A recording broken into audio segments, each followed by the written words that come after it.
Today's useful Italian word is volentieri. Volentieri can be translated in a number of ways. For example, gladly, happily, willingly, with pleasure.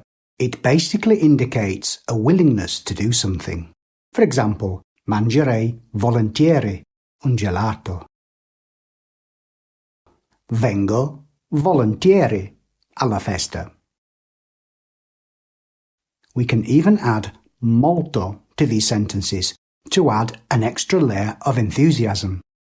Mangerei molto volentieri un gelato. Vengo molto volentieri alla festa. Volentieri can also be used as an enthusiastic one-word reply to a request for help or an invitation. In this case, volentieri means gladly, certainly, of course, I'd be happy to. Here are some examples. Vuoi uscire stasera? Volentieri. Mi dai una mano? Volentieri. The opposite of volentieri is mal volentieri or poco volentieri. Vado a scuola malvolentieri.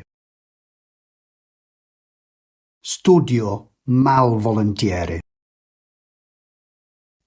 What do you do volentieri or malvolentieri? Let me know in the comments below. And if you found this video useful, please give it a thumbs up as it really does help the channel. Thank you.